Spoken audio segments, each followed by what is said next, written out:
inútil. Eu estou aqui para representar aquele que me enviou. Eu não tenho que me preocupar com o que dizer ou o que fazer, porque aquele que me enviou me dirigirá. Eu estou contente em estar aonde quer que ele deseje, sabendo que ele vai comigo. Eu serei curada na medida em que eu permitir que ele me ensine a curar. O capítulo 5, cura e integridade. Nós vamos iniciar o quinto, o uso da culpa pelo ego. Então, quinto, o uso da culpa pelo ego. Talvez alguns de nossos conceitos venham a ser mais claros e mais significativos em termos pessoais se o uso da culpa pelo ego for esclarecido. O ego tem um propósito, assim como o Espírito Santo. O propósito do ego é o medo, porque só quem tem medo pode ser egotista.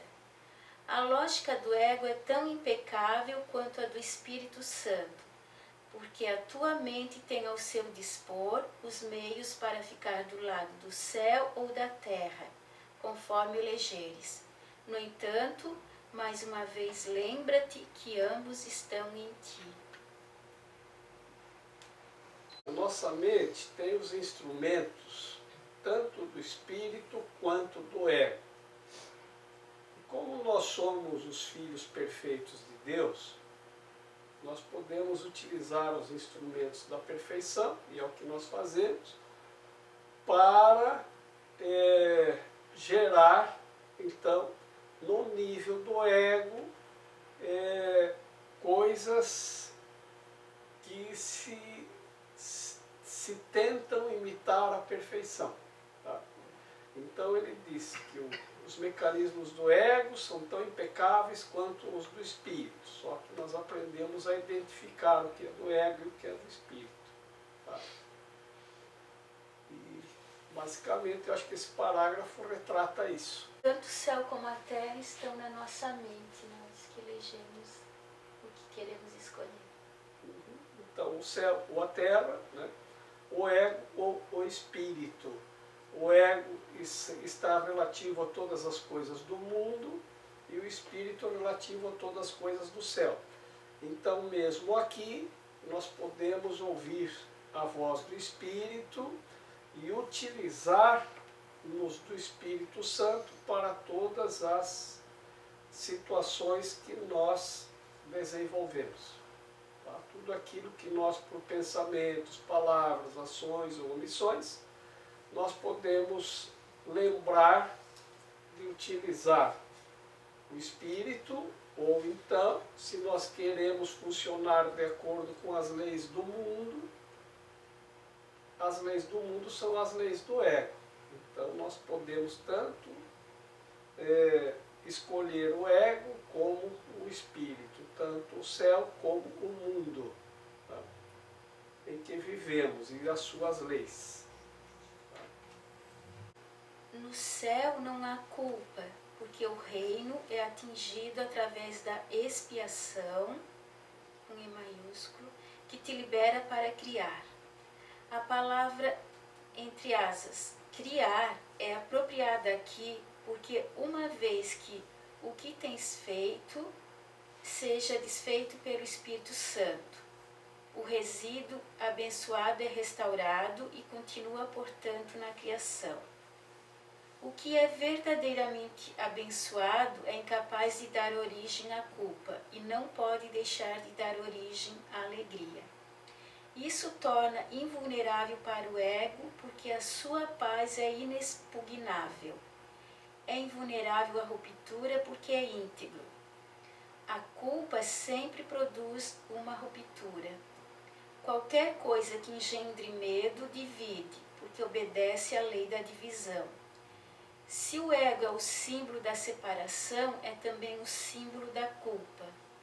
A culpa é mais do que apenas algo que não é de Deus.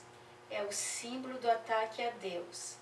Esse conceito é totalmente sem significado, exceto para o ego, mas não subestimes o poder da crença do ego. É dessa crença que realmente brota toda a culpa. Da gente saber o que é o ego, né, e que ele é o símbolo da divisão, do medo e da culpa, ele diz, não subestime o poder do ego, né? Não subestime o ego, porque você sabe que ele no mundo, ele tem poder. Então, por isso que a gente tem que andar alinhado com o Espírito, porque quando estamos no Espírito, a paz do Espírito é inexpugnável. Então nós temos que estar na perfeita paz do Espírito. Mas o ego, ele incomoda. Então não subestime. A gente sabe que não é o ego que a gente quer seguir, né? A gente sabe que o ego usa o símbolo da culpa como um ataque contra Deus. A gente sabe que não há como atacar Deus, que não existe nada que possamos fazer contra Deus, não pecamos contra Deus, nossos erros não atingem Deus, nossos equívocos não atingem Deus, nada que possamos fazer pode atingir Deus, mas o ego vai te colocar, às vezes, nesta posição. Então, ele diz, portanto, não subestimes o ego, tá? Porque ele está aí. Tá? É como, não adianta negar que ele não esteja, ele está e ele está ativo, e ele pode ser tão impecável quanto as leis do ego podem ser tão impecáveis quanto as leis do Espírito, porque tu as fizeste. Tá?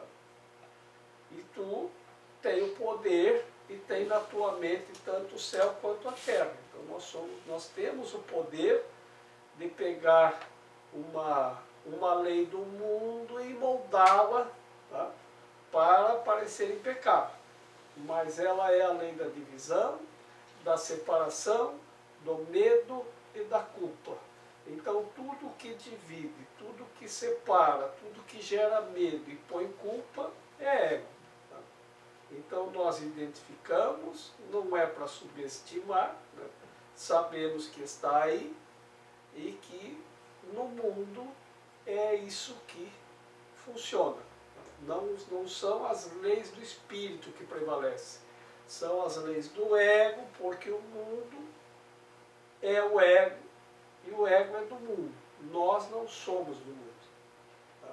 Então, por isto também, é uma ilusão a gente achar que vai salvar o mundo. Sabe? A gente não tem que salvar o mundo. Nós temos é que nos salvar do mundo. E, então, escolher o céu e a paz do Espírito.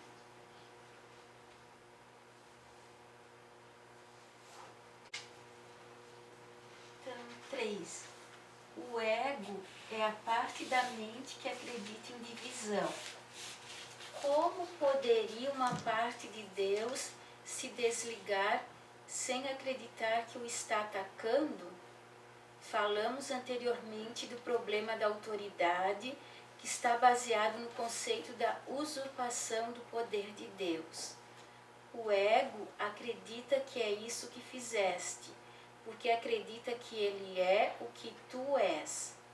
Se te identificas com o ego, tens que te perceber como se fosses culpado.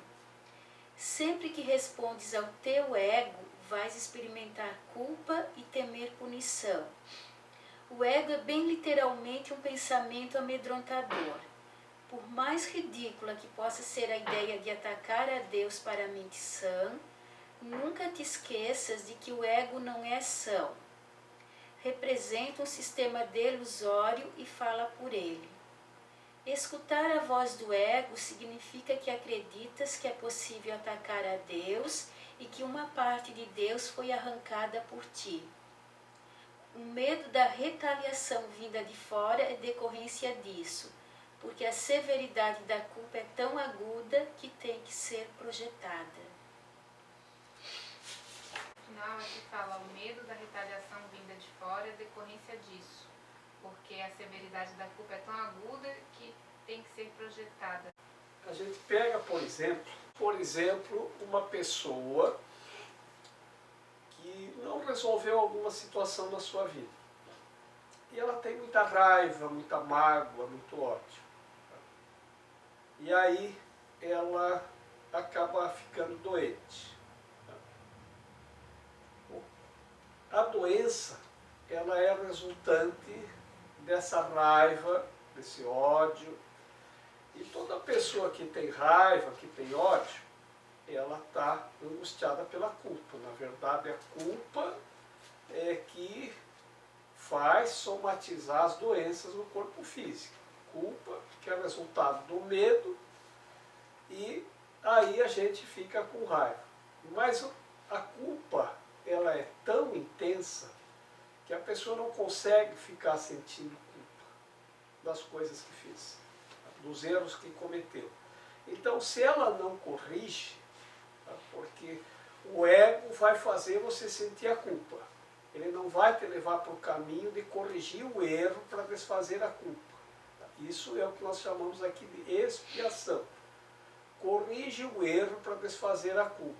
O ego vai manter a culpa e o medo, de formas que mesmo assim, a pessoa estando doente, ela tem medo de ir até a pessoa onde está o conflito que gerou a mágoa, a raiva, o ressentimento, para pedir perdão, para se reconciliar. Então, o que ela faz com a culpa dela, que é tão pesada para ela? Ela vai botar na primeira pessoa que ela encontrar, ou na primeira coisa. Então, nós sempre estamos procurando botar culpa em alguma coisa. Então, eu chamo uma pessoa aqui que eu dei uma tarefa para ela e digo, então, concluiu a tarefa? Não, não concluí porque estava chovendo. A culpa é de quem? Ela não fica com a culpa. Não concluí porque o sol estava muito forte. Não concluí porque alguém me distraiu. Não concluí porque tal pessoa fez isso comigo. Não fiz porque muito dificilmente a pessoa assume o caminho da correção. Então, por isso que essa história a desculpa, né? Porque a gente diz as desculpas, né? Então a pessoa já chega se desculpando. Não fiz isso, porque isso, porque aquilo, porque não sei quem, porque não sei quem. Tá? Então ela projeta em alguma outra coisa. A ideia da projeção é assim, é como se a gente fosse um projetor de cinema, né? Que a gente projeta aquilo que está em nós em outra coisa. A origem é o projetor, mas a gente vê lá na tela, lá fora. Então a gente não liga a tela como projetor. Aquela pessoa que está projetando, ela passa desapercebida porque a gente não olha para o projetor, a gente olha para a imagem projetada. Então a gente diz, olha lá. Né? Inclusive, isso funciona também com as pessoas, porque quando acontece uma coisa que gera uma determinada comoção, as pessoas tendem a se reunir para projetar na pessoa as suas culpas, os seus medos, porque pensam que se eu ficar apontando para o erro do outro, o meu passa desapercebido. Então é assim que funciona, muito a gente vê aí nos casos que vão para a justiça, né? A pessoa lá tem vou chamar uma acusação, não sei se é exatamente assim, é acusado de alguma coisa, ela fica apontando para o outro.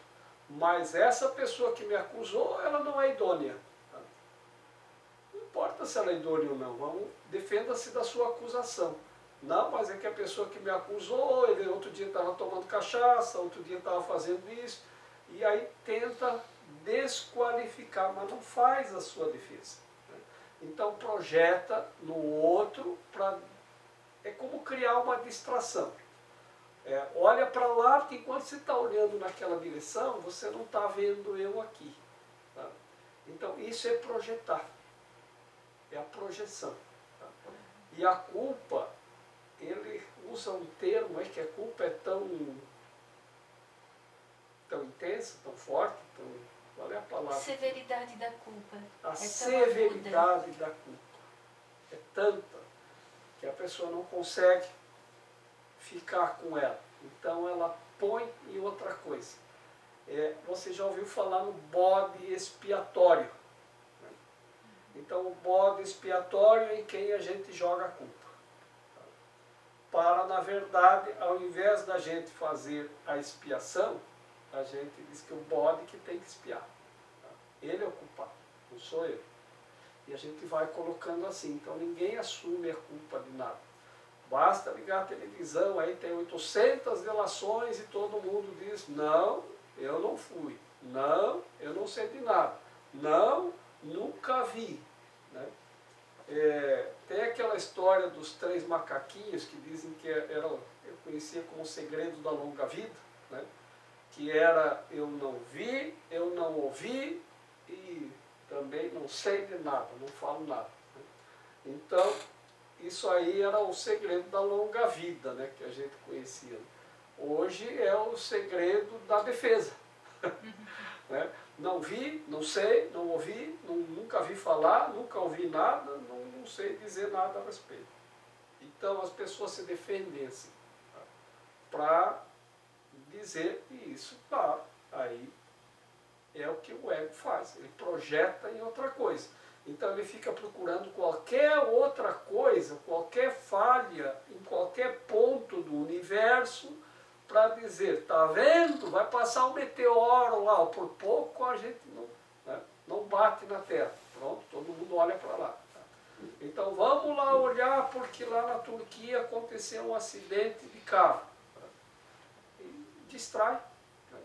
Então vocês veem que quando tem uma coisa, as pessoas projetam para lá. Qualquer distração, eles aproveitam para projetar em alguma outra coisa para passarem desapercebidos. É como se a gente tentasse se esconder e botar a culpa em outra coisa, é criar uma distração. Então, lá fora, projetar a minha culpa em outra coisa, em outra pessoa, em qualquer coisa assim.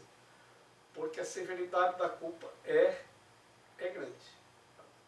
E o ego trabalha com isso. E por isso que as pessoas estão sempre apontando o dedo para as outras. Então você pega e chama a atenção de alguém e ele vai apontar a culpa em outra direção. Mas também você não viu que estava chovendo, tem que ter um outro culpado, que não eu. E a ideia da expiação é, faça a correção para livrar-se da culpa.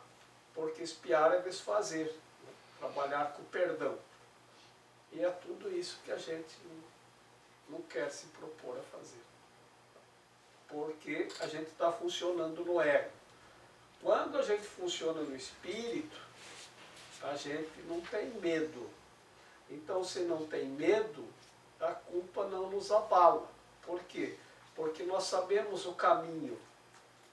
O caminho é desfazer o erro. Não tem outro. Senão a gente fica se corroendo de culpa e projetando a culpa nos outros. É assim que funciona. 4. O que quer que seja que aceites em tua mente tem realidade para ti. É a tua aceitação que o faz real. Se entronizas o ego em tua mente, a tua permissão para que ele entre faz dele a tua realidade. Isso é assim porque a mente é capaz de criar a realidade ou fazer ilusões. Eu disse anteriormente que tu precisas aprender a pensar com Deus. Pensar com Ele é pensar como Ele. Isso engendra alegria, não culpa, o que é natural. A culpa é um sinal seguro de que o teu pensamento não é natural. O pensamento não natural será sempre acompanhado pela culpa, porque é uma crença no pecado. O ego não percebe o pecado como uma falta de amor, mas como um ato indubitável de agressão. Isso é necessário para a sobrevivência do ego, porque logo que considerares o pecado como uma falta, irás automaticamente tentar remediar a situação e terás sucesso. O ego considera isso como uma condenação, mas tens que aprender a considerar como liberdade. Isso é necessário para a sobrevivência do ego, porque logo que considerares o pecado como uma falta, irás automaticamente tentar remediar a situação. Então isso coloca a informação de que a mente, ela rejeita a falta. Então, em algum lugar da nossa memória, né, que a gente tem, a gente não tem registro de falta, na verdade. Então a gente sabe que nada nos falta. E ele lembra aqui, ele diz que assim que a gente trabalhar com essa proposição, aceitando a falta dentro dela, isso é uma coisa que não bate na mente da gente. Então ele vai levar automaticamente a tentar remediar a situação, e ele diz que terá sucesso, que a gente terá sucesso. A falta também no sentido do pecado, né? Do erro, do equívoco. Se cometeu uma falta, né? Que tem a ver com o sentimento de falta, que faltou alguma coisa porque não está pleno. Então, sempre que cometemos uma falta, é porque estamos no ego. Tá? E a mente que percebe a falta, ela corrige. E pronto. E sempre que tu tentar corrigir, vai ter sucesso. Agora, o medo bloqueia o amor. Né? Então, nós já estudamos isso. Que só existem duas coisas, o amor e o medo. O amor é aquilo que tudo abrange, não pode ter opostos. Então, o amor não se opõe a nada. Mas o medo se opõe ao amor. A única coisa que pode se opor ao amor e de fato se opõe é o medo. Então, por medo, porque o erro, ou a falta, ou o pecado, ou o equívoco, é um pensamento, uma palavra, uma ação ou uma omissão, onde se registra a falta de amor, né? Então, ele diz que o ego não reconhece como falta de amor, mas como uma agressão. Então, o espírito reconhece como uma falta de amor, vai lá e corrige. Tá? E aí nós já estudamos. Se nós não estamos no amor, né, é porque alguma coisa deu errado. Né? Erros são falta de amor. O único remédio para a falta de amor é o amor perfeito. O amor perfeito é a expiação. Expiar é desfazer. Tá? E sempre que tu for na direção do corrigir, que é desfazer, a falta de amor, é isso que se desfaz a falta de amor, o erro é a falta de amor, né? Vai ter sucesso. Então, é para fazer. O ego vai colocar medo. Vai dizer, não vai dar certo, não vai dar certo, não vai dar certo. Fica na tua, deixa assim mesmo, não se mexa. Porque ele vive disso. É disso que o ego se nutre, tá? Da falta de amor. Tá? E o espírito é puro amor. E o ego é o oposto. Então ele quer ficar na falta de amor. E não reconhece como falta de amor, porque se você reconhecer alguma coisa como falta de amor, né, você vai corrigir. Opa, faltou amor aqui, vou corrigir. Mas se tu reconhece como uma agressão, você vai te desgastar e vai ficar brigando por aquilo. Tá? Da mesma forma, vamos dizer assim, se você vai comer arroz e diz, ó, tá com falta de sal, tu percebe que tá com falta de sal, o que tu faz? Corrige. Você vai lá e coloca sal. Mas se você percebe como agressão, tu briga com quem fez a comida. Cria um tumulto. Então, o ego é isso. É o tumulto, é a briga, é o conflito. O espírito é a correção. Faltou sal? Então, põe sal. Pronto. Tá bom agora? Tá. Faltou amor? Então, corrige. Vai lá e coloca amor. É disso que precisamos. Se for fazer, obterá sucesso. Então, deixa o ego de lado, escolhe o espírito, escolhe o amor. E ele diz que você tanto pode criar ilusões como a realidade. Né? Para criar a realidade, você tem que pensar como Deus pensa. Pensa com Deus e estarás pensando como Deus pensa. E como é que nós vamos colocar isso na prática? Diante de uma situação, você questiona. Como Deus pensaria numa situação dessas? Deus veria, está faltando amor. Aí tu vai lá e corrige, coloca amor. Tá? E vai ter sucesso. Então, se tu para pensar como é que Deus pensaria, por isso que ele disse, pensa com Deus, pensa como Deus, e estarás pensando com Deus. Então, sempre nós vamos, então, trabalhar com essa possibilidade. Então, esta semana, de agora para diante, qualquer coisa, nós vamos colocar esta questão na frente. Ou, se o ego já foi na frente, para tudo e retorna a esta possibilidade. Como é que Deus faria? O que Deus faria numa situação como essas? E aí tu não vê agressão, tu vê falta de amor. E aí corrige, que Deus vê todos os erros com falta de amor e te conduz para a correção. Nossa, como isso é fácil, né? É só dizer como Deus faria aqui. Né?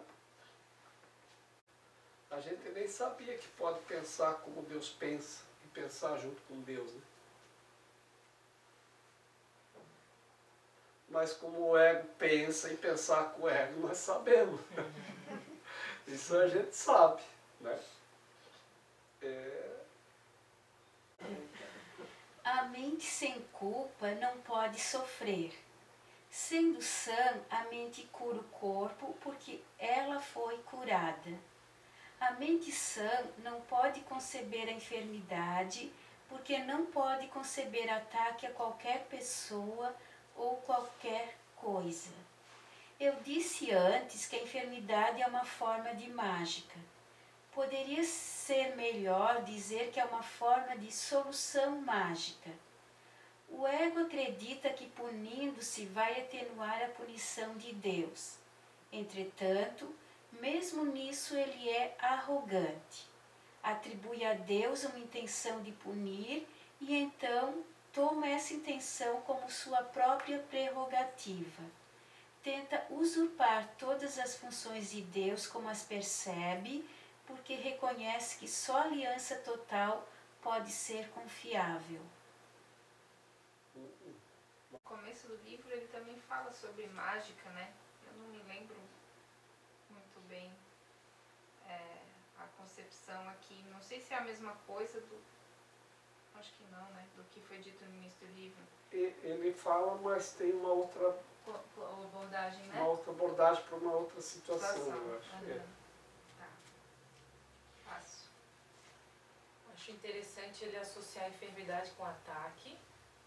E a última frase eu não entendi. Tenta usurpar todas as funções de Deus como as percebe, porque reconhece que só a aliança total pode ser confiável. O ego tenta usurpar as funções de Deus. Por quê? Porque ele faz uma coisa errada, em vez de corrigir, ele tem medo que Deus possa puni-lo por aquilo. Porque ele acredita na punição.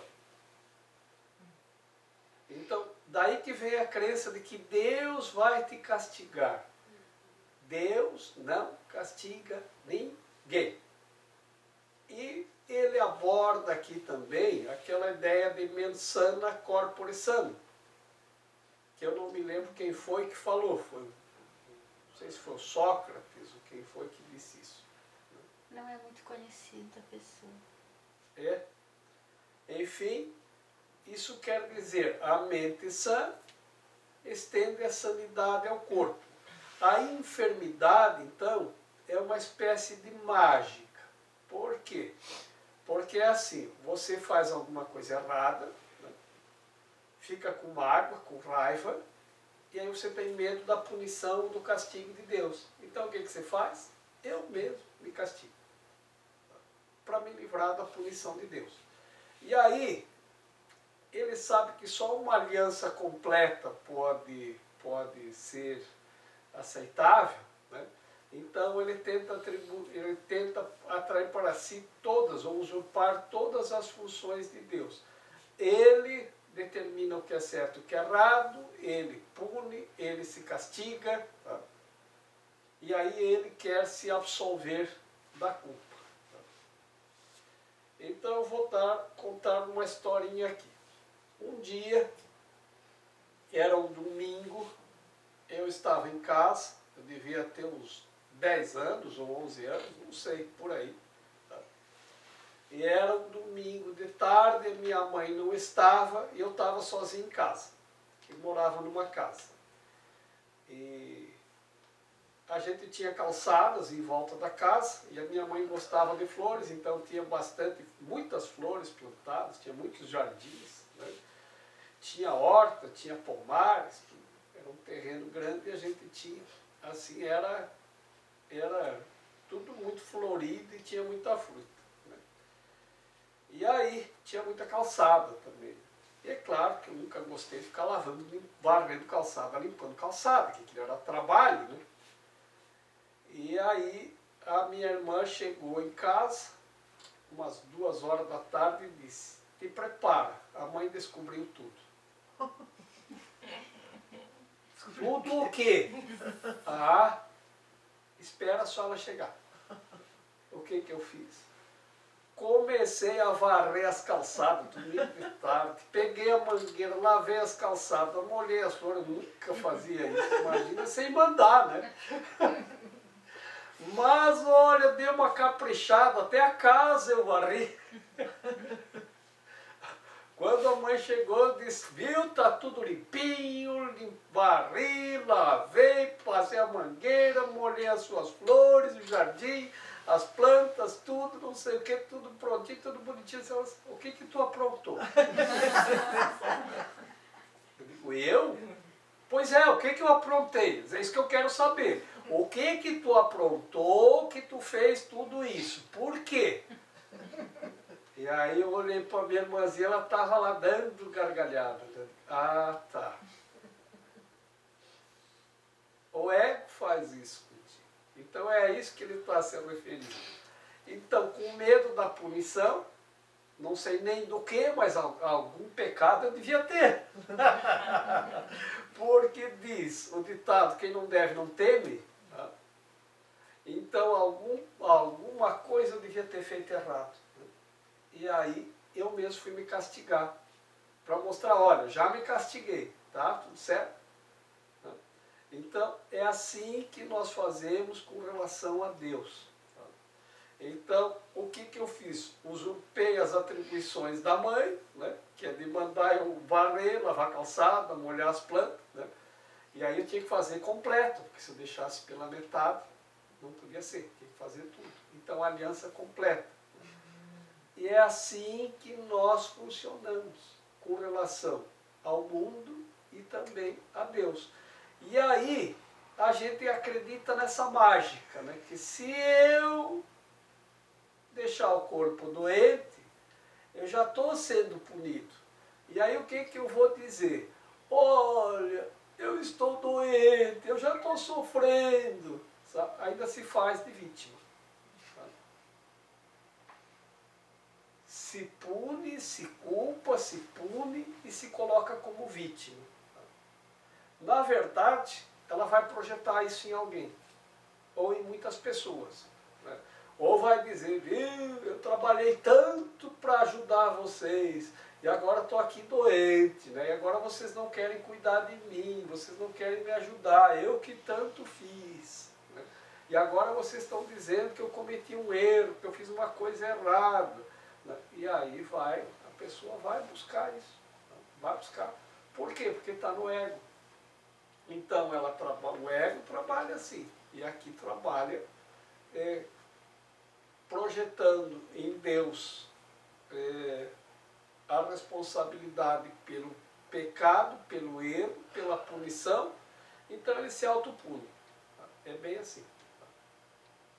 Por isso que isso é uma insanidade da mente. A insanidade é o ego. Então, de alguma forma, às vezes a pessoa coloca, ela mesma produz a doença, ou se expõe à possibilidade da doença para punir a si mesma. Ou às vezes para punir outra pessoa. Ou às vezes para punir outra pessoa também. Tá? Porque ela projeta na outra pessoa. Tá? Então, por exemplo, eu fiz uma coisa errada. Tá?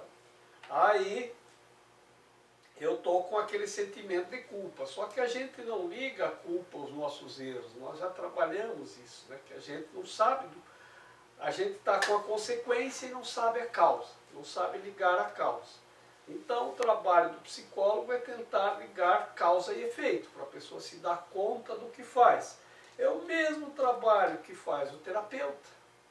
O terapeuta trabalha nesse sentido, para ligar causa a efeito, para a pessoa saber por que você está assim. E isso é tão certo que nós dizemos que a voz do povo é a voz de Deus, que tem aqueles ditos populares que funcionam assim. Por causa de que você está triste? Por causa de que você está se sentindo assim? E aí a pessoa diz por causa de qualquer outra coisa, menos a causa verdadeira, porque aquela eu quero esconder. Então eu vou projetar em outra coisa. Então, às vezes, você projeta até a tua enfermidade para castigar outra pessoa. Também funciona. Tem as pessoas que ficam doentes para castigar outra pessoa. Então nós temos casos também que a pessoa faz assim. Tem muitos casos que eu já vi que têm a mesma causa, tipo assim, os pais estão se separando. A criança, ela fica doente para castigar os pais. Para os pais não se separarem. Ela cria uma doença. Cria. Daí, se eu ficar doente, eles não vão se separar, porque eles vão ter que cuidar de mim. É isso que ele chama de... A enfermidade é uma espécie de mágica. E a hora que a criança descobre que funcionou, aí ele vira um mago de cartola e tudo, né? Porque a qualquer momento que tu fizer depois qualquer coisa que desagrada ele, ele tira um coelho da cartola. Ele diz, estou doente, estou ruim, está doendo aqui. E aí tu vira escravo da magia. Tá? Porque o ego vai usar qualquer coisa contra você. O espírito usa tudo a teu favor. Então é quando a pessoa projeta, cria a enfermidade em si mesmo para castigar outra pessoa. Também funciona. E como funciona isso? Funciona mesmo. Para botar a culpa no outro. Isso também funciona. Tá? Quando não é para botar a culpa em Deus, que ele diz, né? A gente projeta em Deus a culpa, mas aí se castiga a si mesmo. Isso não resolve nada. Pode desistir da ideia. Isso não funciona, não resolve, porque não cura. Não cura nada, não resolve nada, só traz mais, só aumenta a insanidade. Tá? E a magia que ele se refere aqui é essa. Tá? Esse tipo. O ego não pode se opor às leis de Deus, assim como tu também não podes, mas pode interpretá-las de acordo com o que quer, assim como tu. Essa é a razão pela qual a questão, entre asas, o que é que tu queres, tem que ser respondida. Tu estás respondendo a cada minuto e a cada segundo, e cada momento de decisão é um julgamento que pode ser tudo, menos sem efeito. Seus efeitos seguir-se-ão automaticamente até que a decisão seja mudada.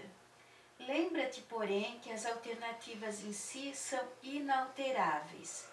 O Espírito Santo, como ego, é uma decisão. Juntos constituem todas as alternativas que a mente pode aceitar e obedecer. O Espírito Santo e o ego são as únicas escolhas abertas para ti. Deus criou uma delas e não pode erradicá-la. Tu fizeste a outra, então podes. Só o que Deus criou é irreversível e imutável. O que fizeste sempre pode ser mudado, porque quando não pensas como Deus, não estás realmente pensando em absoluto. Ideias delusórias não são pensamentos reais, muito embora possas acreditar nelas. Mas estás errado. A função do pensamento vem de Deus e está em Deus. Como parte do seu pensamento, não podes pensar a parte dele.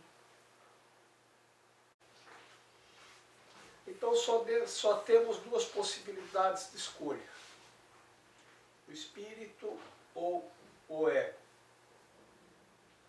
Aquela a qual dermos poder será poderosa. E nós estamos o tempo inteiro tomando decisões. Então vocês imaginem que cada decisão que a gente toma, ela gera consequência até que a decisão seja mudada. A única decisão que podemos mudar é a do ego, porque as decisões que tomamos com Deus são inalteráveis e imutáveis. Não há como mudar. Então, já no nível do ego, tudo muda a todo instante. Então essas decisões tu podem mudar também. Então como é que fazemos para mudar decisões? Tem que voltar no ponto onde nós tomamos aquela decisão e decidir novamente. Então se tomamos uma decisão sem amor, temos que voltar lá e tomar agora uma decisão com amor. Uma decisão amorosa. Então isto sempre será possível. Mas uma coisa muito importante para a gente fixar é que cada decisão que nós tomamos, e tomamos decisões o tempo inteiro, por pensamentos, palavras, ações ou omissões, porque externamos os nossos pensamentos em diferentes níveis, né? Então, essas decisões, elas vão ter consequências. Tanto quanto você decide pelo espírito, tanto quanto você decide pelo ego.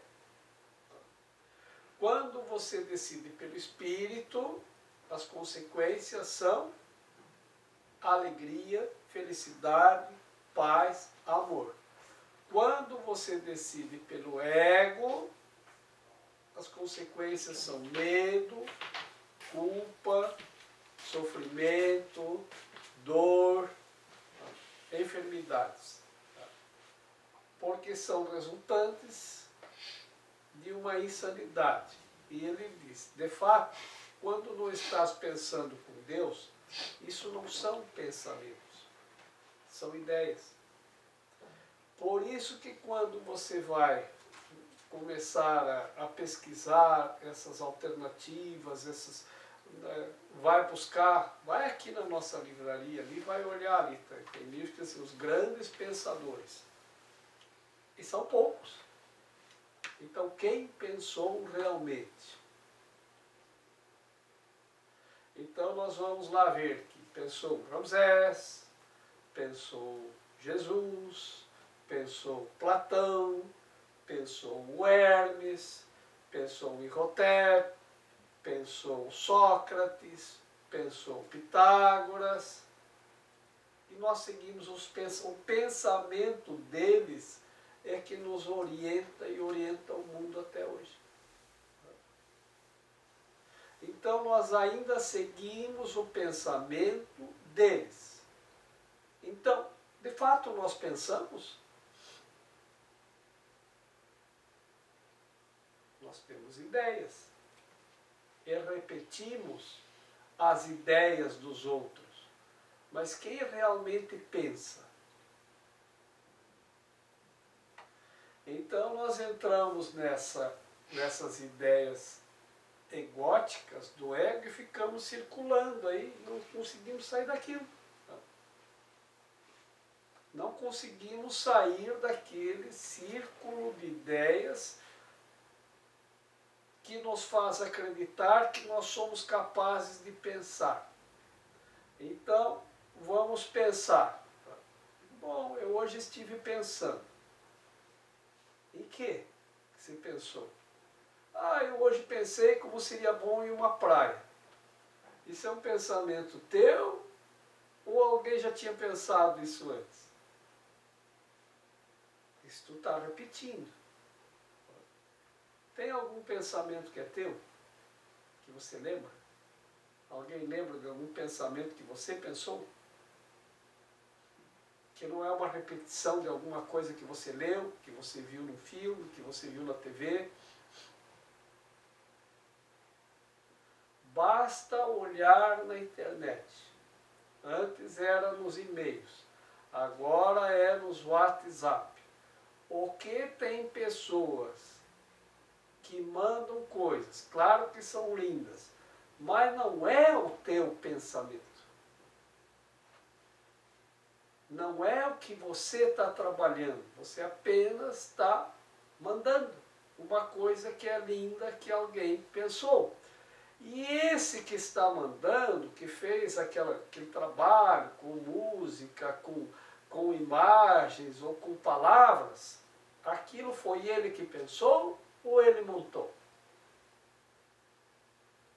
O que a gente aprende a fazer nas universidades, nas faculdades? Aprende a pensar ou aprende a compilar? O que é compilar? Copia e cola. É copia e colar. No computador a gente tem a tecla copia e cola, copia e cola, copia e cola. Não é isso que a gente fazia na biblioteca, na pesquisa? A gente ia fazer pesquisa na biblioteca? É isso que a gente aprendeu. Não aprendeu a pensar. A gente aprendeu a pesquisar. Olhar o que alguém já escreveu, copiar e colar. Eu me lembro quando a gente tinha trabalho em grupo na biblioteca, quando ia na escola, a gente se juntava lá 5 e 6, cada um pegava um livro a respeito do mesmo assunto, e eu dizia, gostei dessa frase aí, vamos botar ela aí. A gente botava lá um monte de frases desconexas, que eu acho que a professora não queria ler aquilo, porque senão ia achar aquilo uma coisa insana. E pronto, mas eram frases bonitas, a gente nem parava para pensar naquilo que estava fazendo, e nem se uma frase contradizia a outra, era um copia e cola. Uma vez uma pessoa veio aqui e comprou todos os livros de numerologia que tinha. E aí, um dia ela me disse, Jorge, eu estou fazendo uma pesquisa nesses livros porque eu quero escrever alguma coisa sobre numerologia. Aí o que ela fez? Copiou, colou, copiou, colou, copiou, colou, copiou, colou.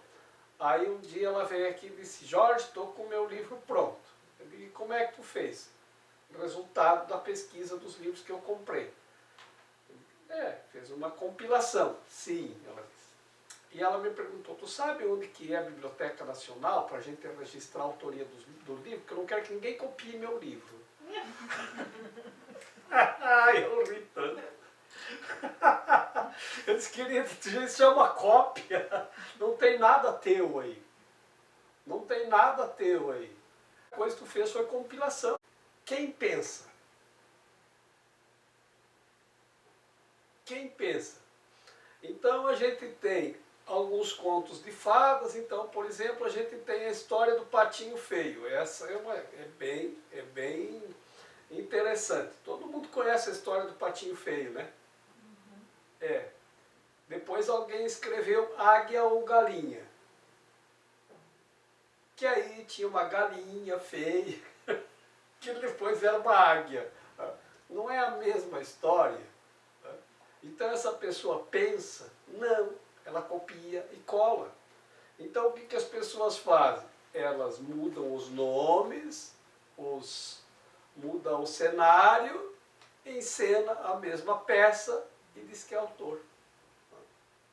Então as pessoas, quem pensa realmente? Quem pensou realmente? Quem realmente pensa?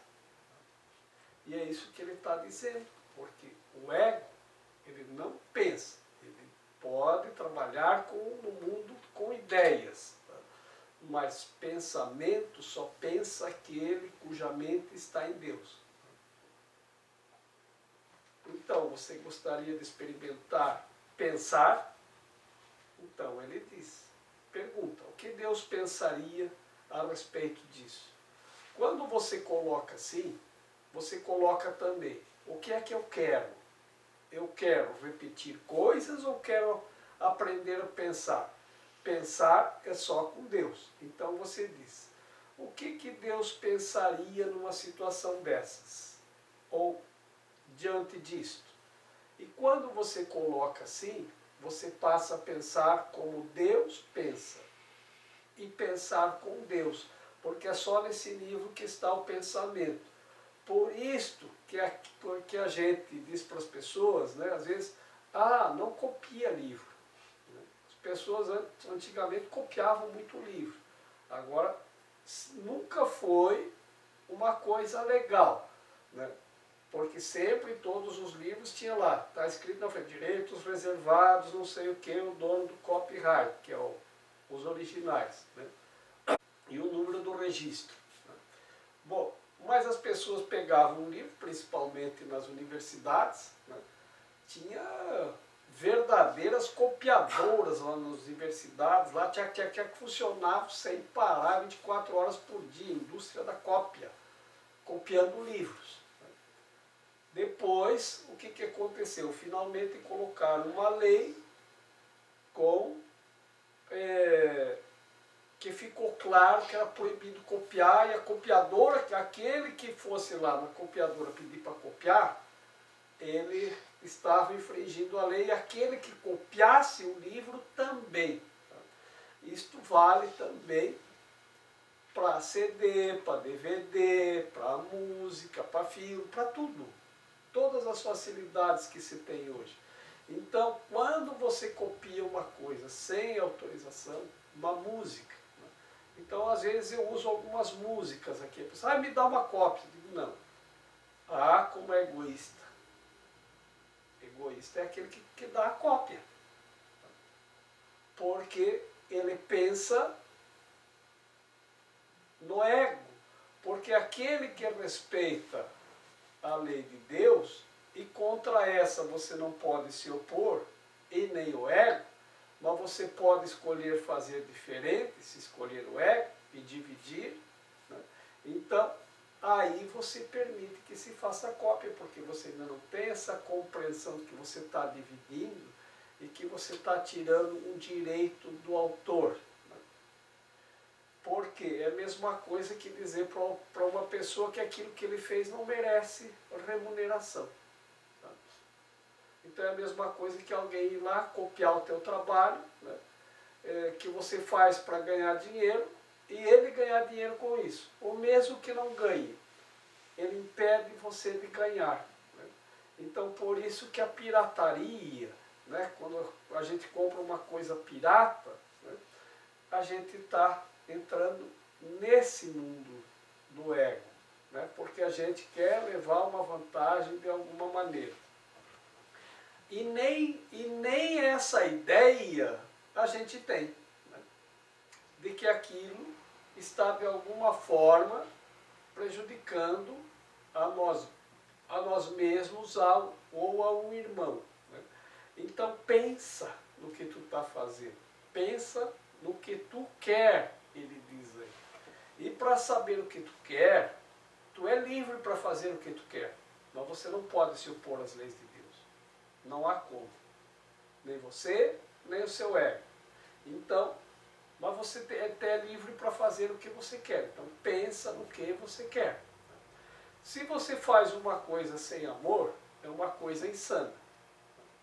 insana, então você está buscando a insanidade.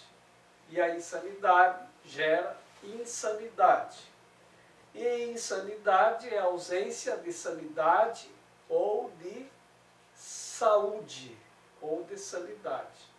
Então, por isso que nós temos que fazer as coisas de modo a que não precisemos desfazer depois, né? De modo a que permaneçamos na sanidade para manter a nossa saúde. Tudo o que nós fazemos de forma insana, depois temos que trabalhar para desfazer e trabalhar com perdão. Isto é o que aqui chamamos a expiação, o plano da expiação. Que quando você pensa como Deus pensa, então você corrige. E quando você pensa como o ego, você fica com a culpa e não sai dela, e ainda projeta no outro. Então, para quem fez um curso em tarô, nós estamos falando da carta 8, que é a justiça. Então é a carta que nos leva a fazer as correções, a expiação e trabalhar com o perdão, tanto para levar como para buscar na outra pessoa. Mas nós temos o perdão, então nós podemos usá-lo nos dois sentidos. E ele disse anteriormente, sempre que você fizer isto, vai ter sucesso. Porque isso é voltar à tua natureza. Né? Porque sempre que você faz uma coisa errada, que implica em uma falta, não é da tua natureza. Porque o reino do céu é plenitude, não falta nada. Sempre no ego, sempre está faltando.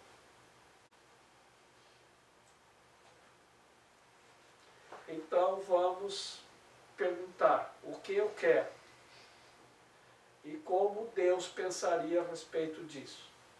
E aí tu decide melhor, com mais clareza, se você quer pensar como Deus pensa e assim pensar com Deus, ou se você quer fazer aquilo que você quer separado do pensamento de Deus. E aí você pode começar a aprender a pensar.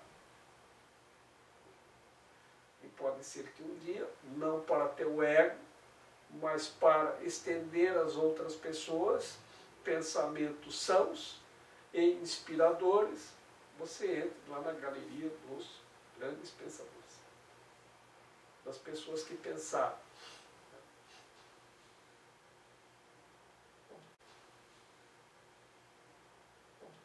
Porque são os pensamentos inspirados que ajudam as pessoas a pensarem, motivam as pessoas a buscar pensar também e a fazer as coisas de forma inspiradora, ou seja, no espírito. Pensamento irracional é pensamento desordenado. O próprio Deus ordena o teu pensamento porque o teu pensamento foi criado por Ele. Os sentimentos de culpa são sempre um sinal de que não sabes disso. Eles mostram também que acreditas que podes pensar a parte de Deus e queres fazê-lo. Todo pensamento desordenado é acompanhado de culpa na sua concepção e a sua continuação é mantida pela culpa. A culpa é inescapável para aqueles que acreditam que ordenam seus próprios pensamentos e, portanto, têm que obedecer os ditames que eles impõem. Isso os faz sentir responsáveis pelos seus erros, sem reconhecer que, ao aceitar essa responsabilidade, estão reagindo irresponsavelmente. Se a única responsabilidade do trabalhador de milagres é aceitar a expiação para si mesmo, e eu te asseguro que é, então a responsabilidade por o que é expiado não pode ser tua. O dilema não pode ser resolvido a não ser pela aceitação da solução do desfazer. Tu serias responsável pelos efeitos de todos os teus pensamentos errados se eles não pudessem ser desfeitos. O propósito da expiação é salvar o passado apenas em forma purificada. Se aceitas o remédio para o pensamento desordenado, remédio cuja eficácia está além da dúvida, como podem os seus sintomas permanecer?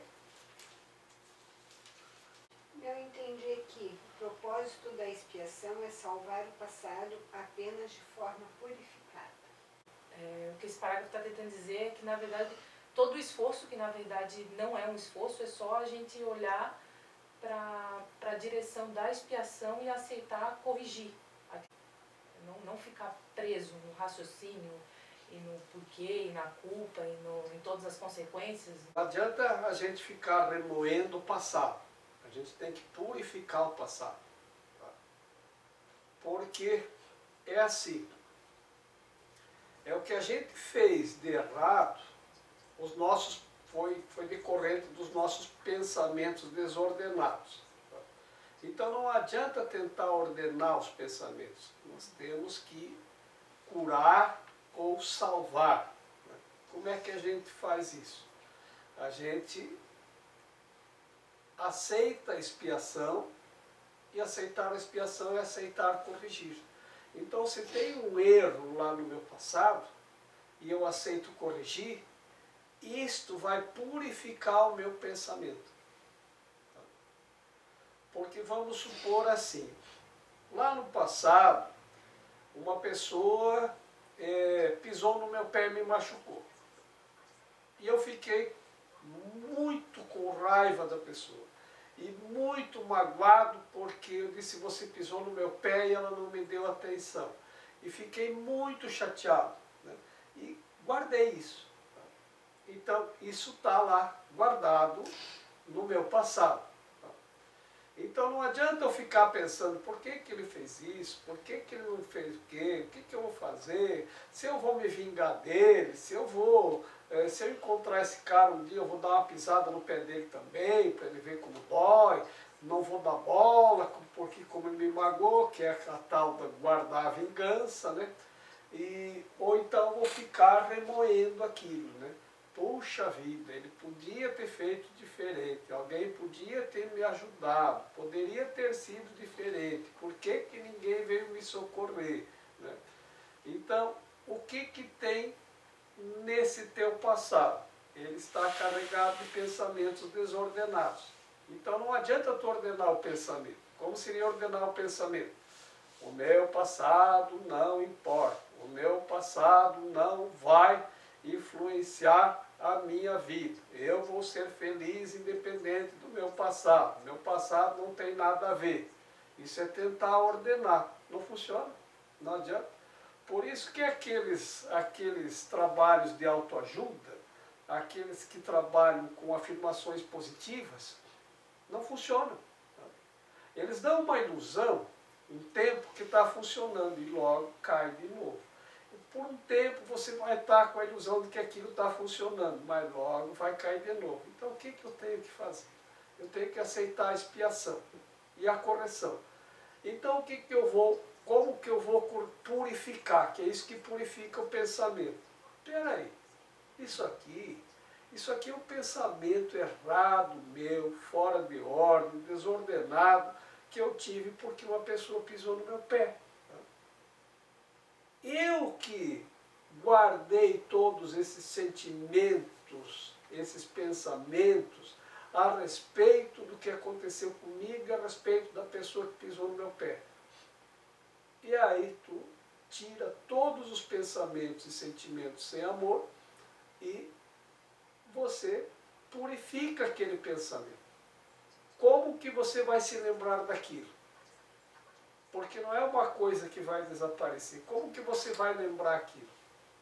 Você vai lembrar, como uma vez, uma pessoa, por uma falta de atenção, pisou no meu pé. Tá?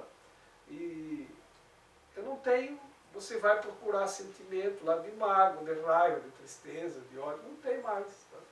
E aí você olha para a pessoa com amor. Puxa vida, como aquela pessoa, de repente, ela estava naquele momento, né, assim, de repente com falta de amor. Tá? E eu também. Tá? Então você corrige a falta de amor em ti e no outro.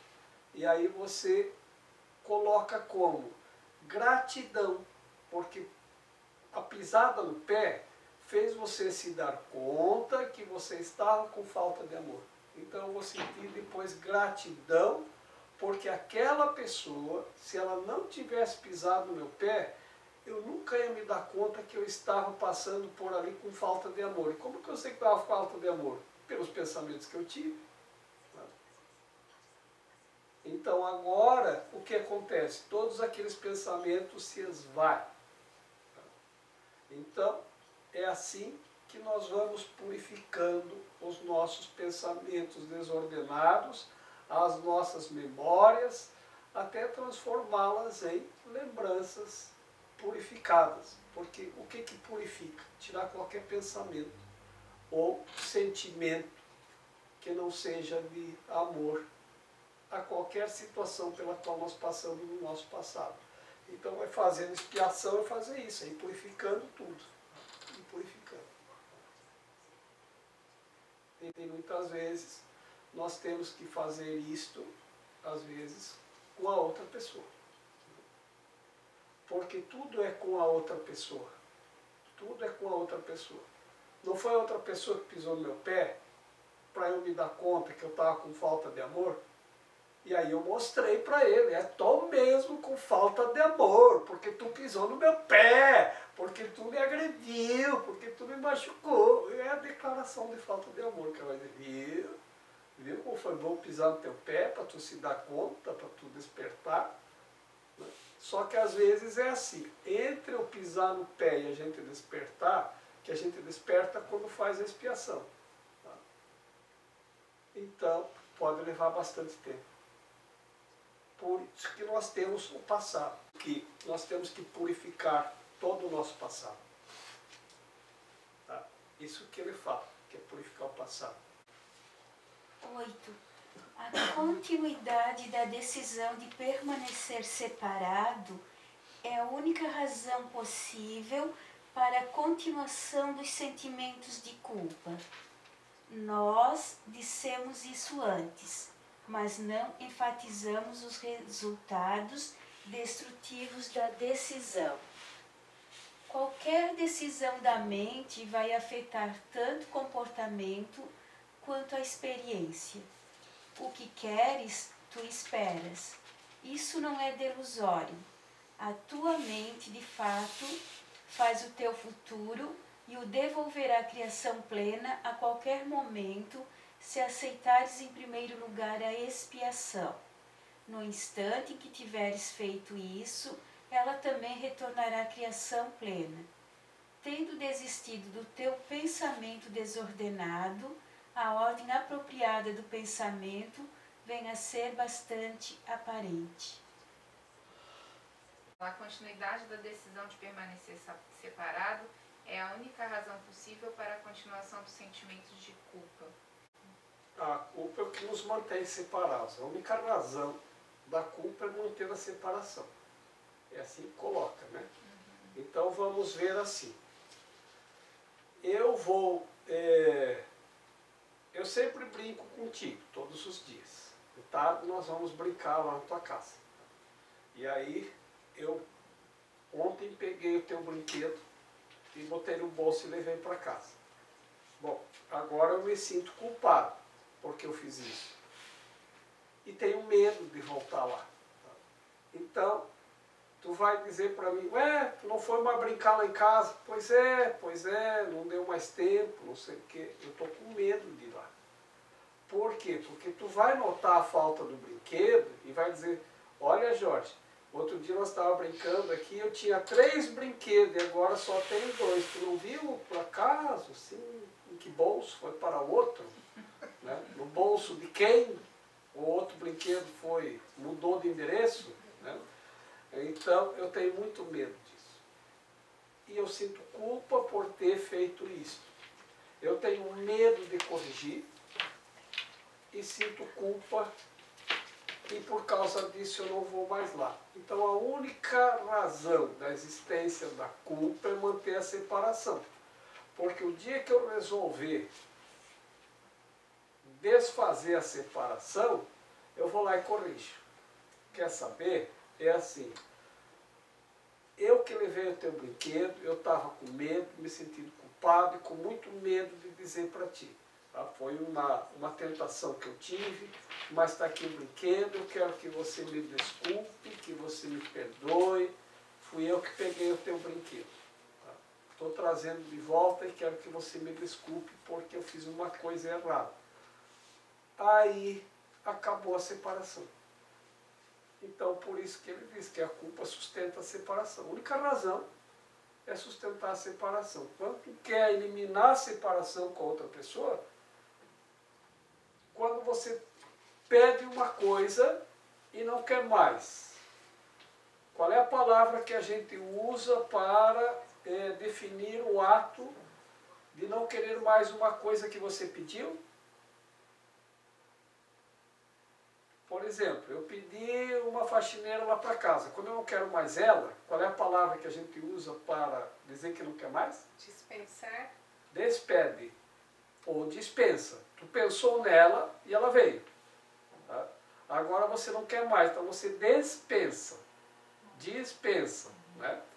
Aí você pediu uma empregada. Tá? Agora você não quer mais. Então você pediu e agora você despede. Bom, você está com culpa, não quer mais a culpa, o que você faz?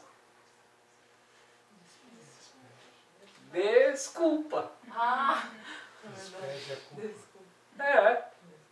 Tem o ato de pedir e o ato de mudar de ideia. Então, se você tem uma culpa, o que você tem que fazer é pedir desculpa. Né? Uma vez uma pessoa que estava fazendo reiki comigo, num determinado momento lá da terapia, estava lá na sessão 10, mais ou menos. Ai, Jorge, eu estou muito mal, porque eu estou sentindo uma culpa, estou sentindo uma culpa, estou sentindo uma culpa. Né? E tudo que se diz por aí que não, o sentimento de culpa é horrível, esquece isso, joga fora, esconde, você não tem que sentir isso. Né? E aí, o que eu disse para a pessoa? Mas que coisa maravilhosa. E aí a pessoa me veio com todos os argumentos. O quê? Tu tá achando bom eu sentir culpa? Eu disse, é maravilhoso que a terapia está funcionando. Mostrou aonde que está o problema. Tá? E agora, você está com culpa de quê? Não, eu não estou com culpa de nada. Porque foi o João que aprontou para mim. O João fez isso. A culpa é dele. Ah, que interessante. Por que que interessante? Porque você diz que a culpa é dele, mas você diz que é você que está sentindo. Como é que é isso? Você diz que está sentindo culpa, mas não tem. Se você não tivesse, não estaria sentindo. Mas foi ele que aprontou. Eu disse, pois é. Então é isso. Você está sentindo uma culpa, mas você não quer mais ela, não é? Não. O jeito é, quando você não quer uma coisa, você dispensa, despede, desculpa. Ok, você está dizendo que eu tenho que ir lá pedir desculpa se foi ele que aprontou. Não, não estou dizendo nada, eu só disse que é o reverso daquilo que você não quer mais, é isso. Para reverter, você né? E aí, a pessoa ficou muito brava comigo, até que um dia depois ela veio me dizer que foi lá e pediu desculpa. E disse, olha, estou muito feliz. Estou com uma paz intensa. E é o que ele diz que acontece. Quando você faz a expiação, você volta para quem estava. O que está escrito aí?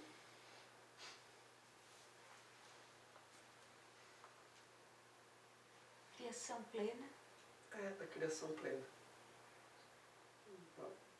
Porque a criação plena é o estado de Deus Todo-Poderoso. E eu, então, estou pensando como Deus, pensando com Deus e criando com Deus. É esse estado de estar com Deus. E em Deus, por tudo que eu penso a respeito, tem que ser muito bom, né?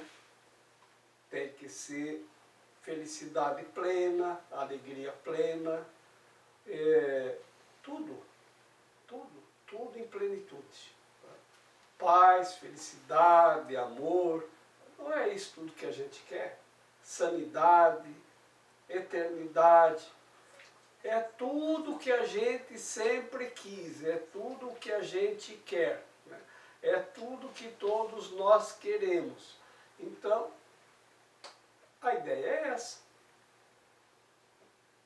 Voltar a esse estado, retornar a esse estado. E é esse o relato que a pessoa me disse. Que depois que foi lá e pediu desculpas, né, não importa quem tem culpa. Eu vim aqui me desculpar porque eu fiquei magoado com você. E o que aconteceu? Voltou ao estado de alegria, de felicidade, de plenitude, que fazia muito tempo que eu não tinha. Então, quantos estados desses que fazia muito tempo que eu não tinha, e quantas separações eu ainda mantenho dentro de mim mesmo, porque eu ainda mantenho a culpa. Então, a culpa é que sustenta a separação. A única função dela é manter a separação. Não sei se ele coloca a única função, mas o único motivo de ela estar aí é para manter a separação, mais nada. Porque se você desfizer a separação, desfez a culpa. Se você desfizer a culpa, desfez a separação. É nesse sentido. E você volta à sanidade. Por isso que tem pessoas que se curam de insanidades que já estão no físico, quando elas fazem a expiação. Também, porque mens sana corpore sano. Agora tem coisas que no nível da matéria também são irreversíveis. Por quê? Porque o corpo volta ao pó. E o espírito volta à alegria, à felicidade e à plenitude. E nós não somos o corpo. Nós somos o espírito. Nós não somos a doença. Nós somos a santidade, nós somos a sanidade. Então, tudo isso a gente vai entrando num estado de muita paz e muita felicidade. É assim que a gente vai trabalhando para isso. Mas não subestime o ego, ele disse lá atrás, né? Ele vai armar para cima de você para você não fazer. Tá? Mas o mesmo poder que você deu ao ego, você pode retirá-lo. Porque você que deu poder a isso. E é o que ele disse. Isso é o que você pode mudar. O que vem de Deus não pode. Então, nós temos que mudar em nós, naquelas decisões que nós tomamos.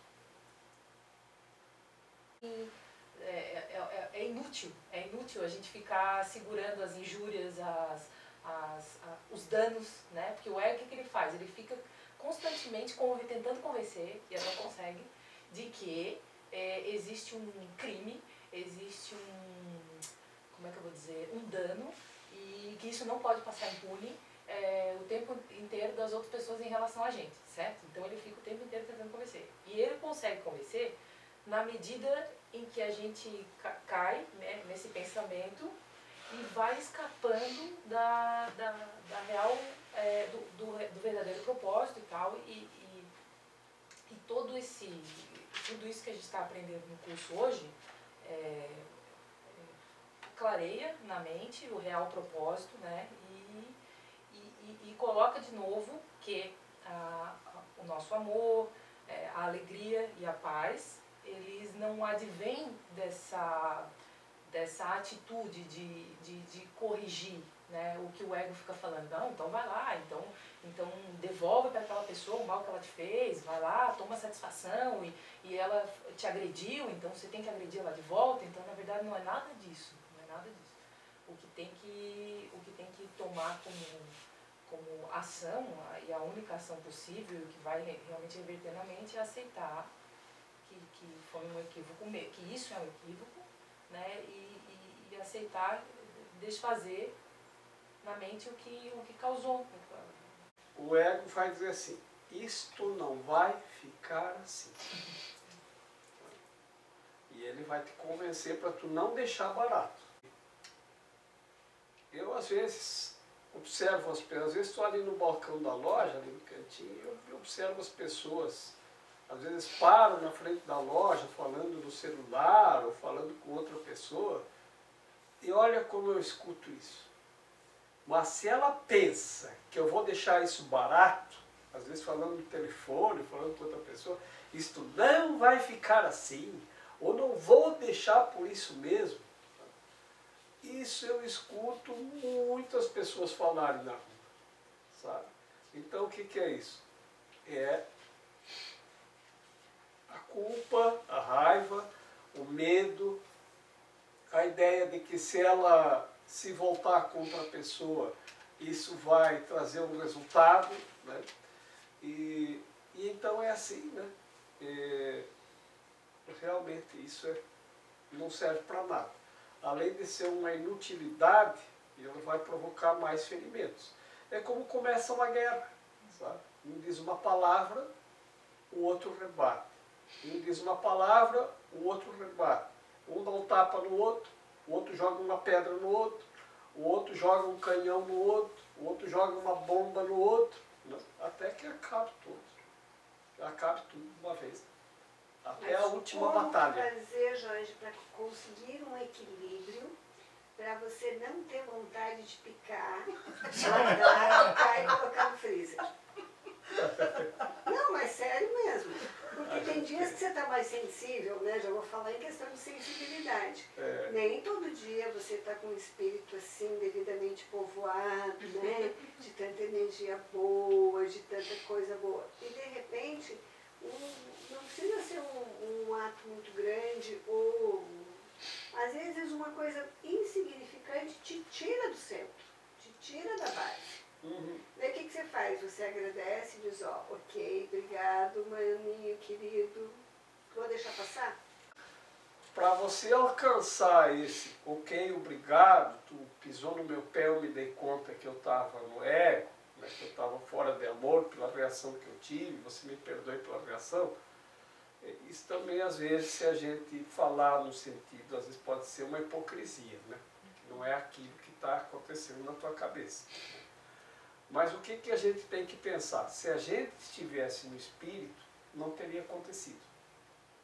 Pelo menos a reação. Ah, tá, a reação. Pelo menos a reação. Pode te dar pisada, mas tu não vai ter aquela reação.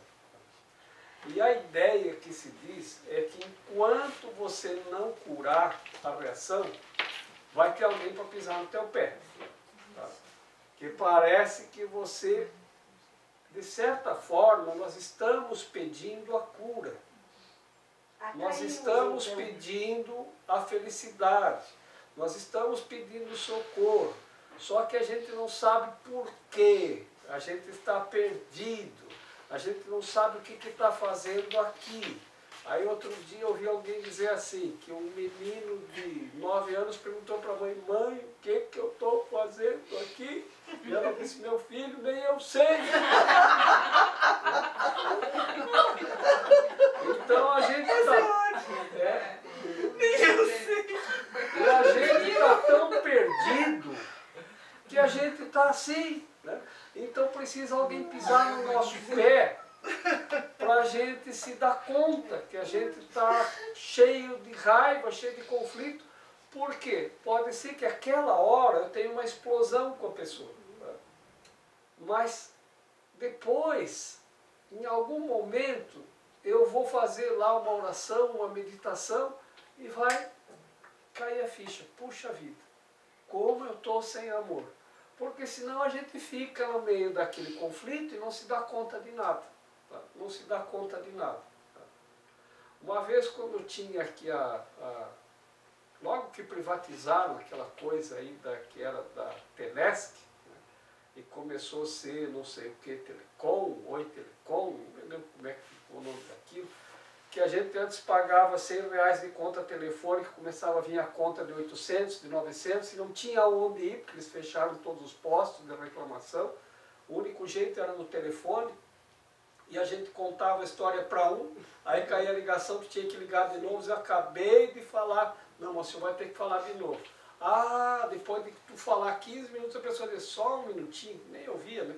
Eu vou passar para outra pessoa, porque isso é com aquela outra pessoa que está ali. E aí quando chegava lá no outro, o senhor pode contar tudo de novo? E ficava dias no telefone. E ninguém resolvia nada. E caía a ligação. Eles derrubavam a ligação e passavam todo para outro dia, eu quebrei o telefone.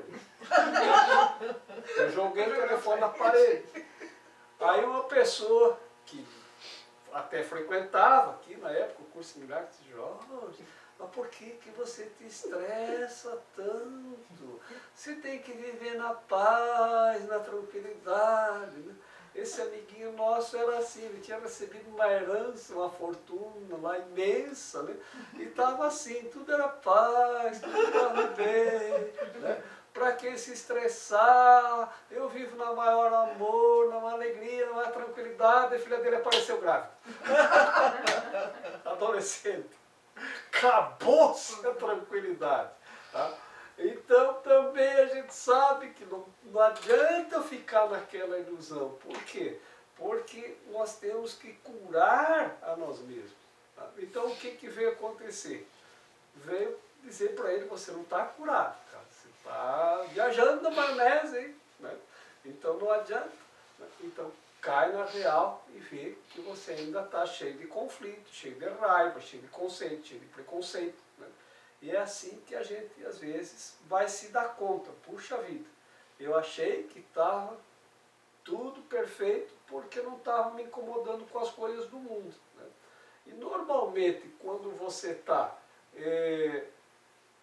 de acordo com as coisas que acontecem, é só ver, vamos pegar o que está acontecendo aí. Né? O que estava acontecendo? Quando estava todo mundo lá, propina para cá e vantagem para lá, todo mundo estava contente, viajando para a Europa, tomando vinho, fazendo festa, parecia que estava tudo certo. A hora que a casa caiu, né? O que aconteceu?